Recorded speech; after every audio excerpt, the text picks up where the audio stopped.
Kwanza nimefurahi ya kwamba kazi ya SHA ule ambaye ana register pale anasema inatembea vizuri. Ile kitu mimi nataka niwahakikishie kama serikali, tutahakikisha ya kwamba tukisonga mbele, uwe na kazi, usiwe na kazi, uwe na uwezo, usiwe na uwezo, serikali ya Kenya itasimamia matibabu ya kila mtu.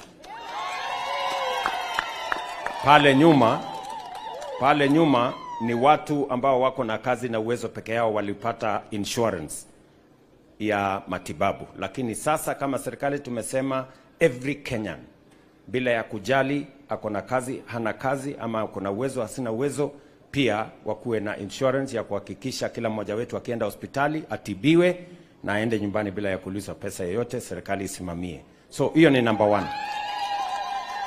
Mheshimiwa Governor wenu, mjumbe wenu wa county na mjumbe wetu bwana KJ waliniambia nipitie hapa, na mimi nataka nishukuru hawa CHPs kwa sababu wanafanya kazi mzuri, wanatusaidia kuhakikisha kwamba kuna muuguzi katika kila kijiji, ndio tuanze mambo ya matibabu pale mashinani.